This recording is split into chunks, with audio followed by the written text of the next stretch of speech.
Yo, Pinoy basketball fans! Sobrang bias ng mga naging tawag ng referee sa unang laro ng Gila sa FIBA Asia Cup kontra sa Chinese Taipei. Questionable ang mga crucial calls against sa Gilas. Pabor na pabor sa kalaban ng mga tawag.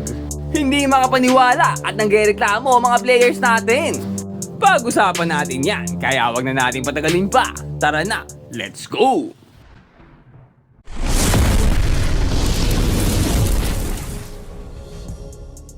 Kasimula pa nga lang ng laro ay napakagandang alley-oops lang agad ang binigay nitong si Brownlee.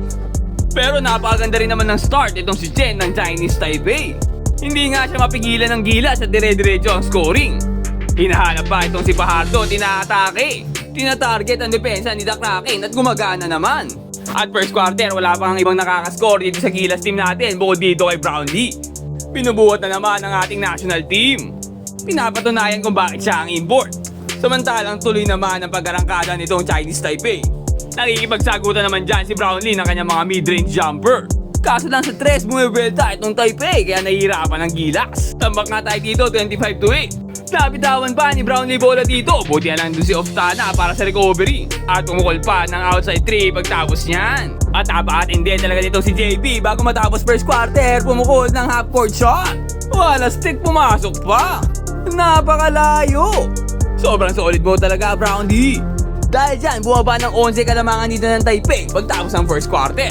At pagpasok naman ng second quarter, JB patuloy ang opensa. Dito naagawan si Dwight. Buti na lang yung mabibitawan ni Chen ang bola. Magpapasabit pa pero nagkamali ka dyan, boss. Sa magandang assist para kay Brownlee for the wide open 3. Napakaganda pa ng pinapakitang effort dito ni Scotty. Talaga nakikipagkatawanan sa player ng Taipei. Nakakuha pa nga ng offensive rebound. Medyo maalat lang tong si Oftana dito sa second quarter. Puro mintes ng 3-pointer niya dito. Samantalang ito si Tamayo naman kakapasok pa lang ay naghahanap na agad ng away. Inipit ba naman yung kamay niya pero walang tawag ng foul. Dahil dyan ay ginanaan bigla itong Gilas. Napakagandang screen dito para kay Scotty, iwan ng kalaban. Siyang ang punta, boy. At dito dinitribulan pa si Oftana pero hindi yan gagana. Napakaganda ng depensa ang pinakita dito ni Calvin. Napilitang ibitaw ang bola. Winaras na lang eh. At nagpatuloy ang hassle dito ni Scotty, nilamon ng 2 rebounders. Tinalunan sa likod. At nabababa na nga ng Gilas dito, kalamangan ng Taipei sa 4. Napakaganda pa ng depensa pinapakita nila. Tinumog sa ilalim ang player ng Taipei. At ang bilis din ng recovery nila. Napakagandang effort, hindi lang sa depensa, pati na rin sa rebounding, tinan nyo naman. Kahit mas maliliit ay nakakakuha sila ng rebound sa mas malalaking player ng Taipei. Kaso lang ina-activate na naman itong si Chen. 17 points na agad dito sa first half. Susubukan naman bumawi dito ni Edu at ni Newsome. Napakagandang passing ang pinapakita nila dito. From Edu to Newsome, dito naman from Newsome to Edu, napakagandang pick and roll action mula sa dalawang to. Balikapat kalamangan. Nagpatuloy din ang magandang depensa dito ang pinapakita ng Gilas. Idribulan dito si Scotty na iwan pero napakagandang depensa, nakakago pa. Grabe talaga po sa itong si Scotty. Kaso lang dito ay nag-iinita itong si Kulot. From offense to defense, napakaganda depensa pinakita kay Brownlee nitong si Hinton. Pumukol pa na isang transition 3. Hindi nakareact ang Gilas. At nahirapan nga sa ilalim itong Gilas. Napakalaki kasi ni Gilbeck na sentro ng Taipei. 4 na nakapalibot sa kanya, siya pa rin nakakuha ng rebound. Natawagan pa ng foul. Pero dismayado si CJ Perez sa tawag na yan. Bola raw naman kasi ang inawakan niya. Pero walang magagawa dahil tinawagan siya ng foul sa play na to. At nagalit na nga dito si Dwight, inaatake na si Gilbeck. Sayang at nawalaan pero nakakuha naman siya ng foul. At nakapagpapasok ng 2 free throw bago matapos ang second quarter sa score na 43-34. 9-point lead ang Chinese Taipei. Start ng third quarter, isang magandang turnaround jumper mula kay Hinton. Giyantihan naman agad yan ni Brownlee ng kanyang sariling turnaround jumper. Dito pinapakita ni Gilbeck ang dominance niya sa ilalim. Nahirapan rebound dito sa kanya ang Gilas at nakakuha pa si Brownlee dito ng kanyang third personal foul. 5 foul lang kailangan dito sa FIBA para makagraduate. Dito nagmintes tira ni Newsome, buti lang dun si Dwight para sa offensive rebound at para sa basket. Dito Gilbeck nabigyan na naman sa ilalim. Another hand one play. Questionable na tawag to dahil wala namang kumapit sa kanya. Slow mo natin mga pare ko ya. Dito makita naman natin hindi tumama sa kanya si Edu. Umiwas pa nga at may body contact wala. Si Dwight din hindi naman siya tinamaan dahil nakalagpas na tong si Gilbeck. Pero walang magagawa dahil tinawagan ng referee ng foul. Pero ito ang hindi questionable. Dwight Ramos magpapakitang Gilas na. Pinakitaan ng pogi moves itong si Hinton. Kaso lang talaga nasisira ang momentum dito ng Gilas. Nakalusot na naman sa ilalim, open na open, napeke pa si Brownlee. At naupo, natawagan pa ng foul. Pangapat na niya yan. Third quarter pa lang ay malapit ng graduate. Pero may mali sa tawag na to eh. Kasi bago pa man ang foul ay nag-traveling itong player ng Taipei. Tingnan nyo naman, pagkakapit niya ng bola ay 1, 2, 3, 4. Apat na steps pero walang tawag. Nakita nga ni Team Cone at sinisignalan ng referee. Kaso hindi tinawagan ng travel pero tinawagan yung foul ni Brownlee. Hindi nga naging masaya dyan si Team Cone sa tawag na yan. Ang malupit pa dyan mga pare ko eh. Itong galaw ni Pardo sa next play na parang wala naman travel ang tinawagan ng travel. Ang lala! Pero buti na lang mukhang hindi naman naapektuhan dyan si Dwight Ramos. Nagpatuloy nga pag-arangkada niya at pag-atake sa depensa nitong Taipei. Napakagandang galaw. Pero hindi naman hanggang opensa lang itong si Dwight. Napakaganda rin ang hustle power rebound niya dito. Sinalo na ng kalaban. At mula sa hustle play na yan, ibibitaw pa ng 3. Bang! Single digit ulit kalamangan thanks to Dwight Ramos. Kaso lang inagulangan na naman itong Gilas. Another foul call, nag-inarte itong si Cheng. Hindi lang magaling eh, mautak pa, napakagulang. Buti lang napakagandang pasa doon ni Dwight kay KQ.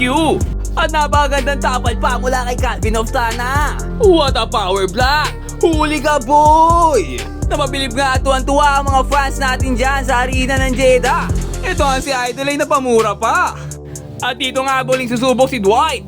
Sayang at magmimintes, buti lang ito si Scotty for the follow-up. Sa kabila niyan, 13 pa rin kalamangan dito ng Taipei. Pero Scotty takeover na dito, napakagandang pasa kay Fajardo sa ilalim.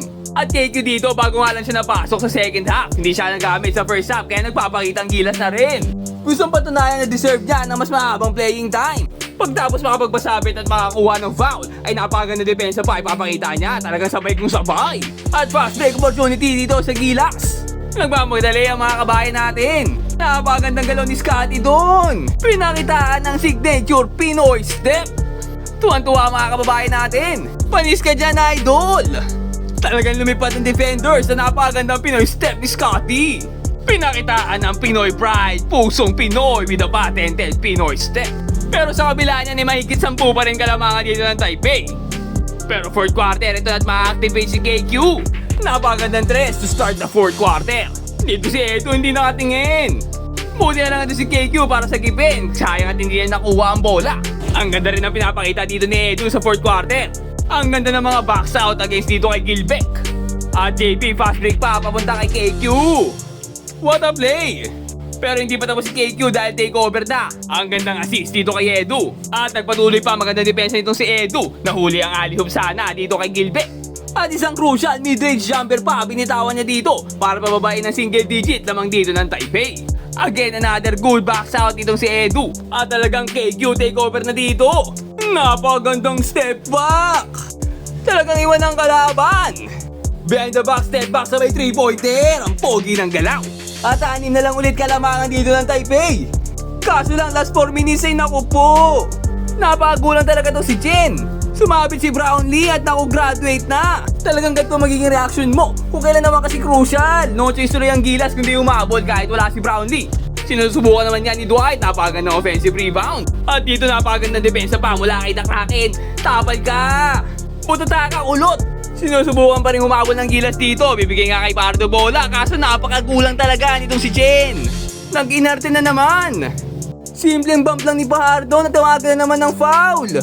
May kasama lang pag-iinarte. Nag-flop lang yan eh. At last 2 minutes nga, no, 10 pa kalamangan ng Taipei. Makakapul pa ng 3 dito si KQ. Hindi pa sumusuko. Excuse me, minamalat-malat na, no? Nakakagigil kasi itong larong to eh. At ayun nga, Gilbeck naman sa ilalim na naman. Pero KQ talagang humahawak pa, naniniwala pang may pag-asa pang manalo. Kaso talagang hilap sila sa ilalim, no? Tingnan nyo wide open dunk para kay Gilbeck. At under 10 seconds left, grabe itong si Chen. Bubukol pa ng napakagandang 3-pointer, walang awa. Sasagutin naman niya ni Scotty, kaso too late na mga pare koy. At nakuha nga ng Gilas dyan ang kanilang unang talo sa FIBA Asia Cup. Natapos ang laro sa score na 95-87 in favor of the Chinese Taipei. Pero ang lala kasi tingnan nyo naman yung stats na to, oh. 35 na free throw ang itinira ng Chinese Taipei kumpara mo sa 15 lang ng Pilipinas. Paano hindi ka magdududa eh? Lamang na lamang pa Pilipinas dito sa rebounds, doble. Pati na rin sa assist. Medyo nadali lang talaga sa turnover tsaka sa fouls. Pero props naman dito kay Chen, no? What a solid performance, 34 points. Brownlee naman dito with 19 points lang.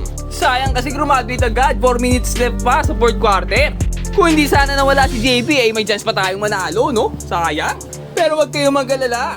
May chance pa naman makapasok sa playoffs itong Gilas. May dalawa pang natitirang laro ang national team natin kontra sa New Zealand at Iraq. Pero kayo, ano sa tingin nyo? Tingin nyo ba ay makakabawi itong Gilas sa next 2 games nila? O tuluyan na bang mag-e-end ang run nila dito sa FIBA Asia Cup?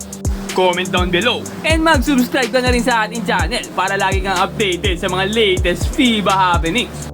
Ayun lang for today. Peace out and God bless.